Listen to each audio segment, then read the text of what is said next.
right, stat students. So the next topic for this chapter is going to be analyzing categorical data. And we're going to be using the data that I collected. Last lesson we saw all of that in the spreadsheet, the Excel spreadsheet that I was displaying. And today we're going to get our hands on some data, okay? At this point, you should have your own TI Inspire. If you still have not gotten this, go to the school, grab it. It's in the front office. You need it, all right? All right, next, once you have it, you needed to have watched the other video explaining how to put the data that we're going to be looking at today onto your calculator. That has to be done before you start this video. So if you have not done that, stop the video, go watch that, send me an email if you don't understand how to do it, and because we have to have it on there, okay? And once we do it that first time, any other data that I send you should go pretty smooth, okay? So now that you've got what you need, we can go ahead and turn on our calculator, just have it ready. We are going to be talking more about the data from our list here, and I'm going to go ahead and display. So we're going to talk about this data. We can go ahead and in our notes draw a line, and we're going to be analyzing categorical data. And what I'd like to do for this is I want to display the distribution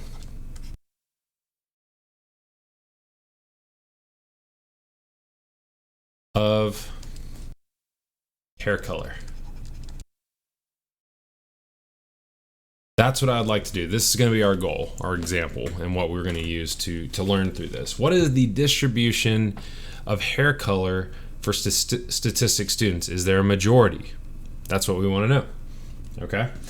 So in order for us to be able to create this distribution and how we're going to do it, there are two types of distributions for just categorical data. So we're going to say two types.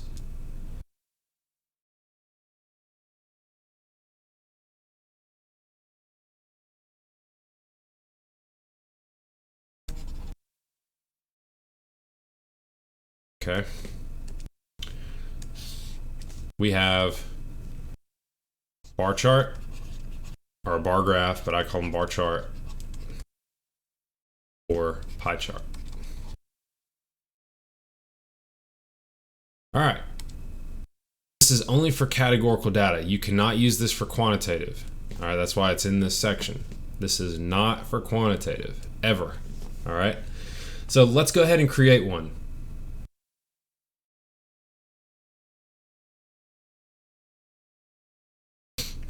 So creating the charts.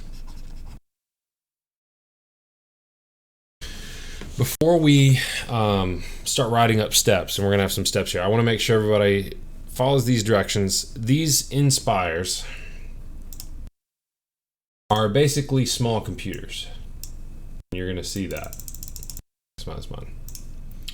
So once you've got yours booted up, you need to go to the home screen, what I have showing on mine. So I'm going to go very slowly, step by step, and you're able to rewind this, by the way.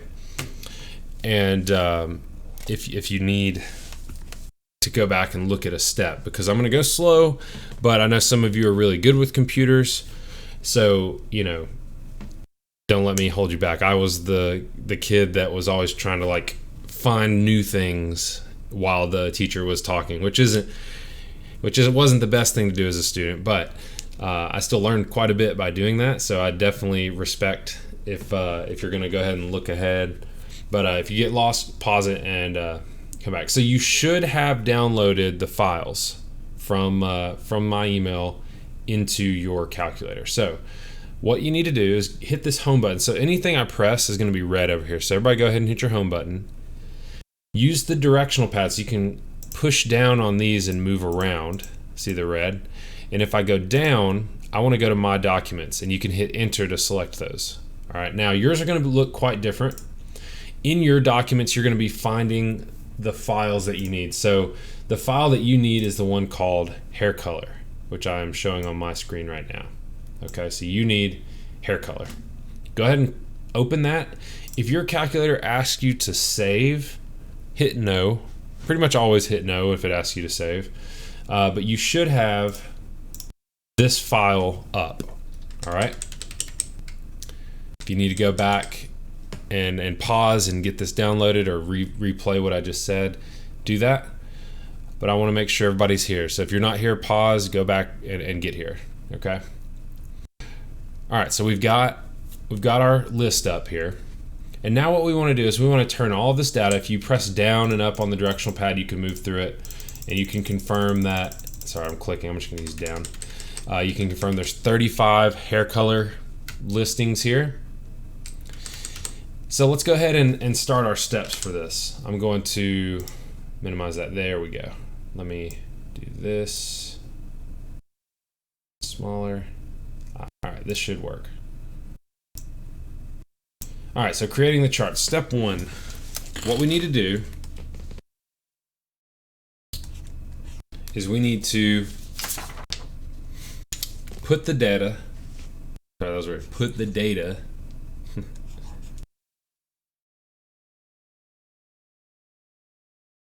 into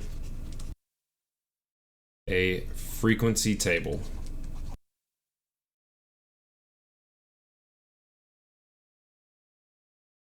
So frequency table is going to be very important in this class. We're going to go ahead and define those. So frequency table. And then there's one other that's going to be important, which is called a relative frequency table.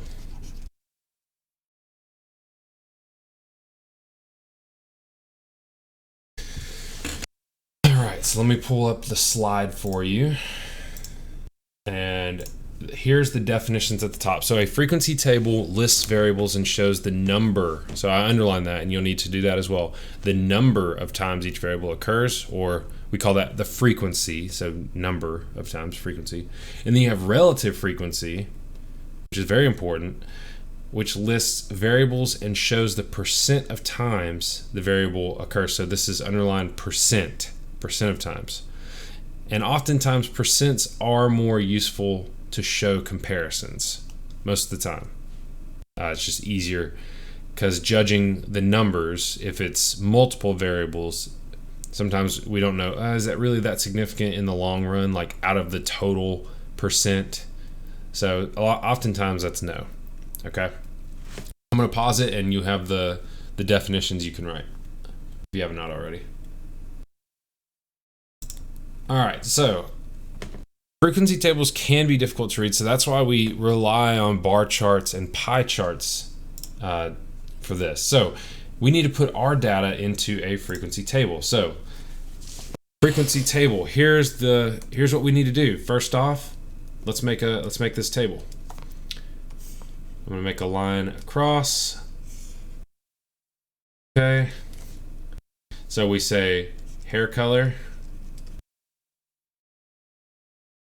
And then we have our frequency. All right, or the count, right? So what are the different hair colors? Well, right off the bat, I see brown. Okay. Then I see blonde.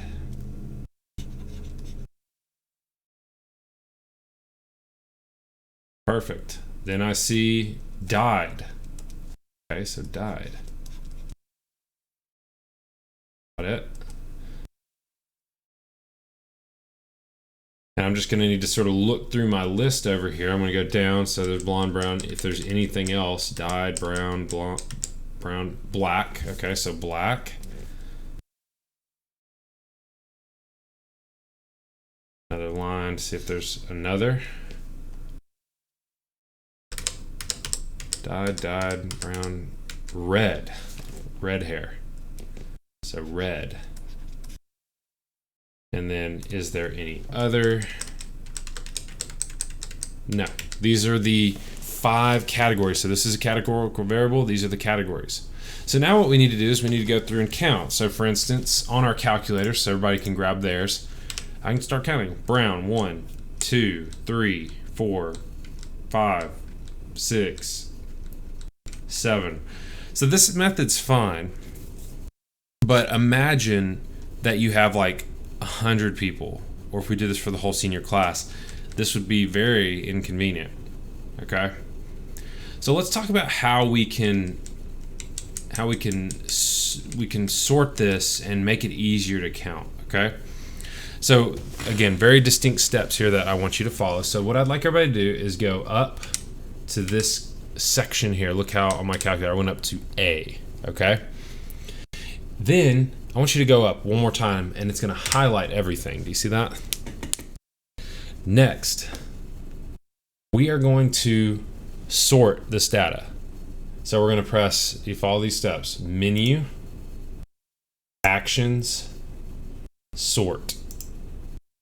And you should see this. Again, if you need to rewind, if I went too fast, just do that. That's why you have a video. That's what's nice about the video is you can do that. So we wanna sort, this letter here is what column we want, okay? Up here, A, B, C, D. If we had more data, we would sort by a particular list. We want A. Ascending and descending. So ascending means alphabetic from A to Z. Descending would be Z to A. So if I hit ascending, hit OK, now it is all alphabetized. And you can see black is first. So if we count this, 1, 2, 3, 4, 5, we can easily see that black has 5. So we're going to put a 5 in there. Then we keep going. Blonde, 1, 2, 3, 4, 5, 6, 7. Okay, 1, 2, 3, 4, 5, 6, 7. See, when you're counting, it's still kind of tricky.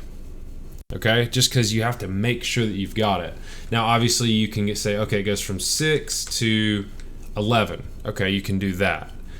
Another way we can do this, so what I'd like everybody to try to do here, all right, we want to select a specific amount of data. So look at this button right here, it's shift, okay? It's the one that's highlighted red. Now you're not just gonna click it, you're gonna actually hold it down. So hold that red button that I highlighted and then press down, okay? I'm gonna do mine on my keyboard, but shift, and then it's gonna start highlighting as you hold it, okay? And you'll see down here that it says from A6 to A11. Now if we subtract that, that's going to be 5, okay? Because this is inclusive. We're including that 6 there. It goes from 6, 7, 8, 9, 10, 11. So there's 6. So if I subtract 6, 11 minus 6, that's 5, but I got to add one more, which is that front one. That gets me the value that I want. So this is going to be 6 for blonde. If I go down to this brown, I'm gonna hold shift again. I'm gonna just keep going until I run out of brown. Now I don't really care. All right, so from 12 to 30. Now you would think that that's 18, but remember we have to include that 12. So this is actually 19 brown on here. So 19. Then we want dyed, which there's probably not that many dyed. So maybe we can just count these. 1, 2, 3, 4. Yeah, there's 4. Okay. So 4. And then red, there's just 1. Now when I total these up, they should equal 35. So you always want to check to make sure that they add up to the 100% total that you're supposed to have. So 35, it worked out. So we have that, so 35. Perfect. Next step, now that we've made, so that's the first one, put the data in a frequency table. Next step, we want to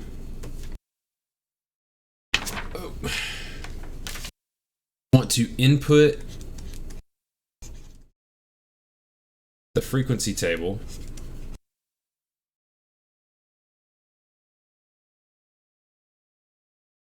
into a list and spreadsheet.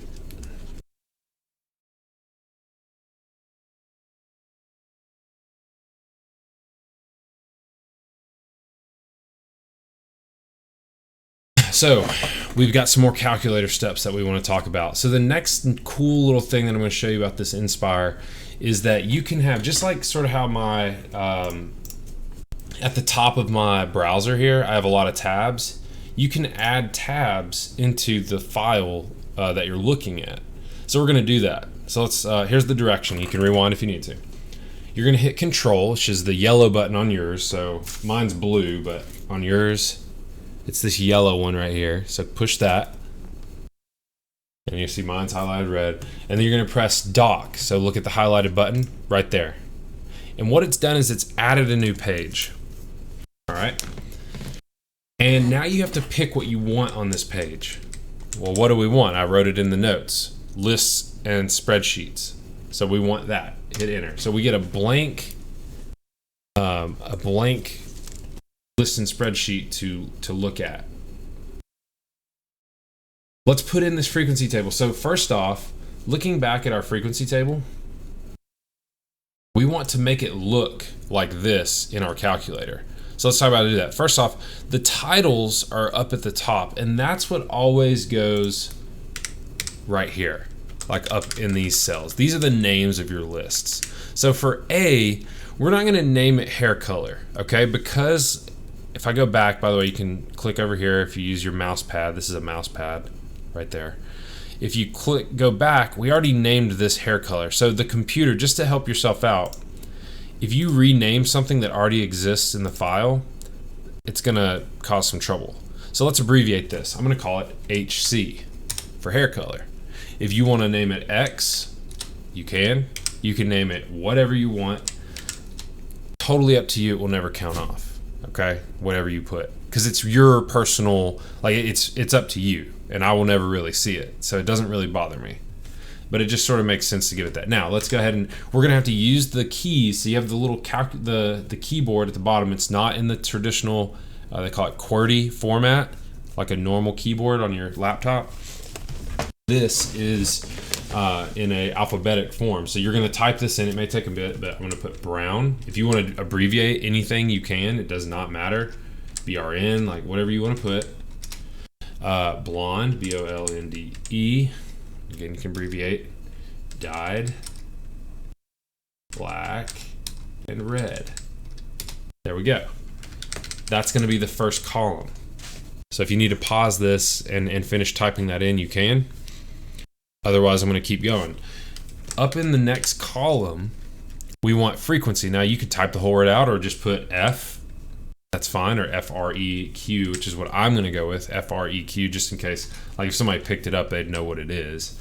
And we're just going to type in these numbers. So 19, 6, 4, 5, and 1. Step 2 is done. We have our frequency table in there. Okay. Next step. Final step. Step 3. Create a summary plot.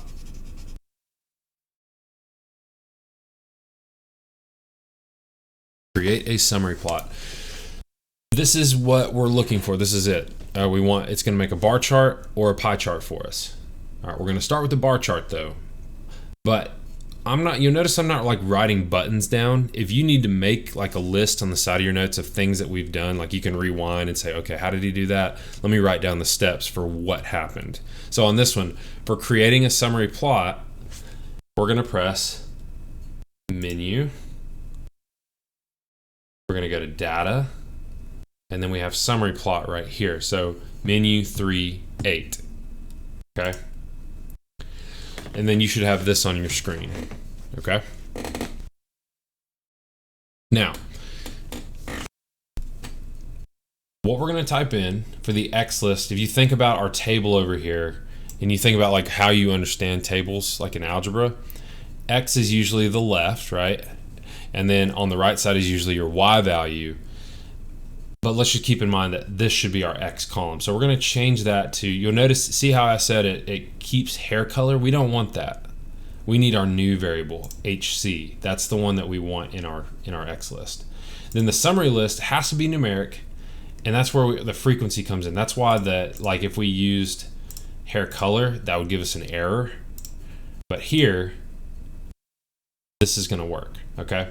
Lastly, we don't want to split the page. I mean, you can, but I'd rather you be able to see it really well. So go to new page, hit enter, and now we're ready. Go ahead and hit OK, and then presto. We get a bar graph. It's perfect.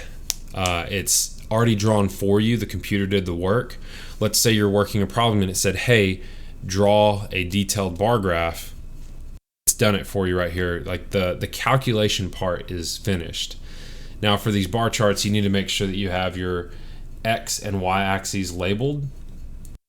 And then we're going to talk about some special rules about this. But there's a lot you can do with this. If we hit menu, we can change some of these properties here, or where's the one? Actions, which one did I? Oh, you can sort. If you want to go value order, so from greatest to least, you'll notice now it's going from greatest to least.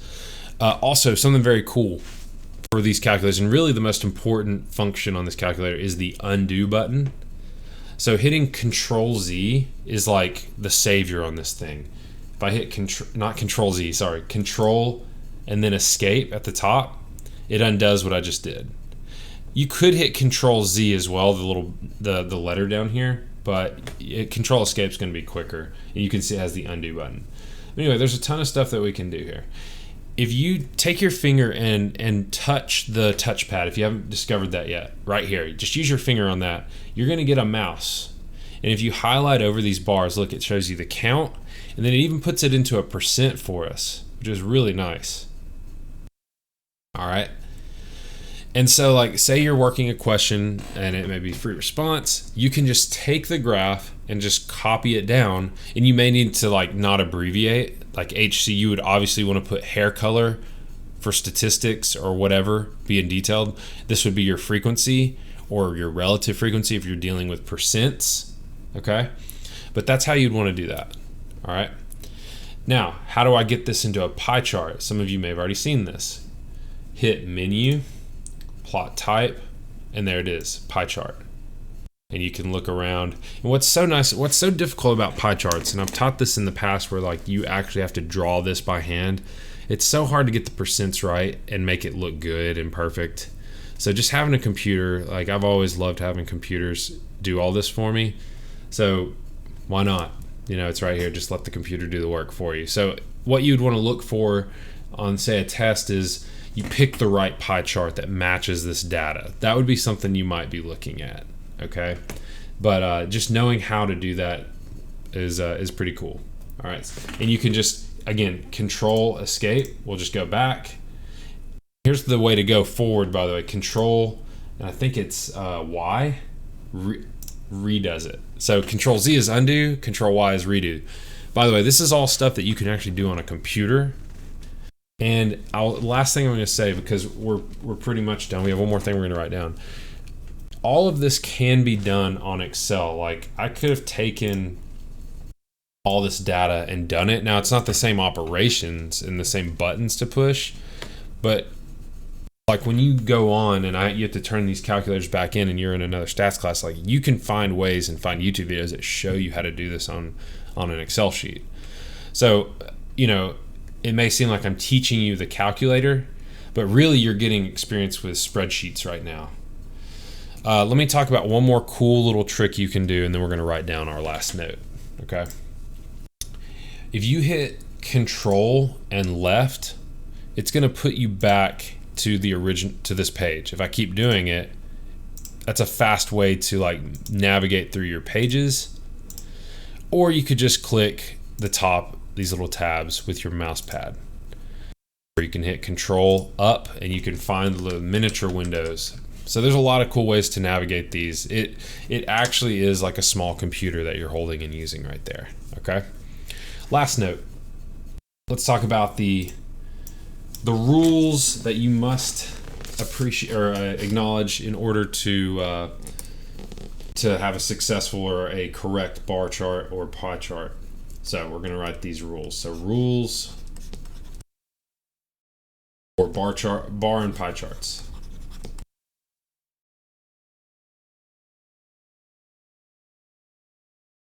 We're going to start with bar charts because it has the most. And the reason we're talking about these is because these are going to be like test questions. Okay, so that's why we're discussing them. Let's say I give you a bar chart. You should always be looking to make sure that these are correct. If they're not, then you're going to say, hey, this isn't right. And I'm just giving you a heads up about the test. So the bars must be equal width.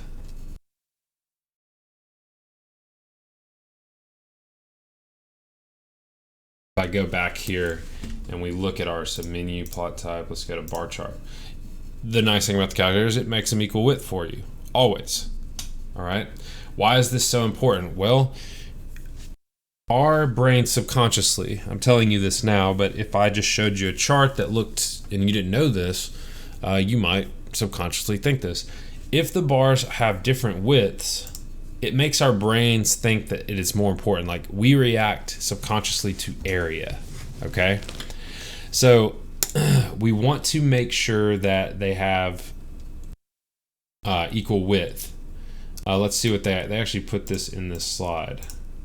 Okay, bars need to be equally wide. Okay, our eyes react to the area of the bars as well as their height. We're interested really in their height, but we don't want to think about their difference in their widths.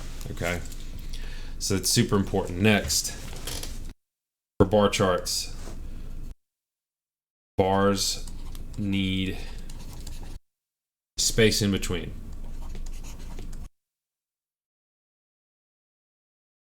If there's no space in between, then it looks like a histogram, which is for next unit, or not next unit, but the next part of this chapter. We'll be talking about histograms, but we have to have that space. This one's super important. Scale must start at 0.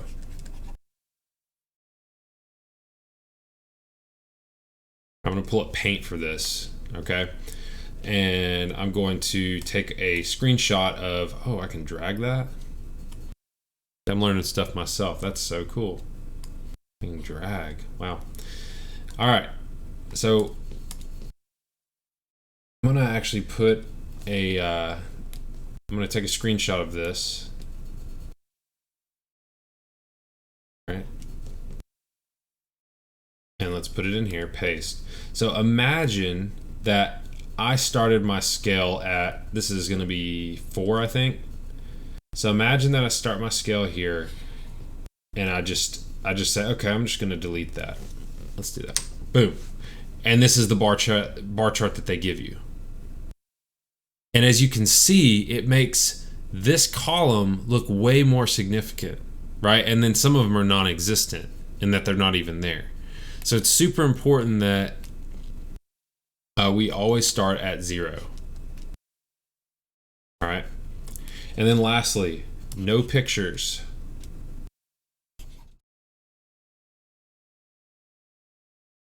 Only bars. So this is something that I think elementary teachers do to make it sort of a fun, artsy thing. They'll use like hearts for Valentine's Day to represent different stuff. I actually went on Google. Let me close that because I keep clicking it.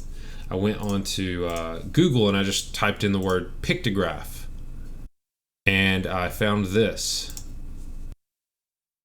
Let's see if this zoom. Oh, too much. There we go. So look at that.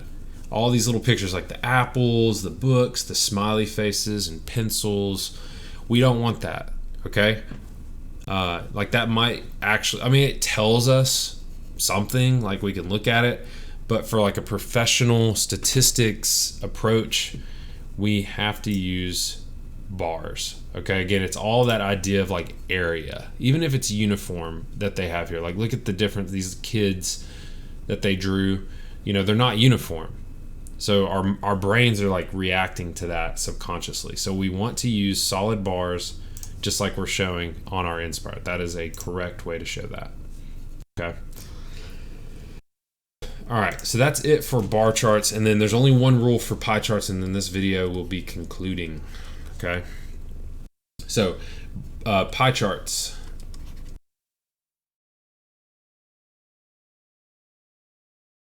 Must add up to exactly 100%. No more, no less. Okay? If it goes over, you can't put it in a pie chart or something. It's not the correct approach for that. If it's too little, can't put it in there. Okay? So that's our rules. All right, so you have a worksheet that you can go ahead and get started on. Now that you've looked at this, probably won't take you too long to do that, but you will be making bar chart on there. So you can use this. This will be on my YouTube, but you should have what you need to be successful with that. So we'll go ahead and stop our lesson there.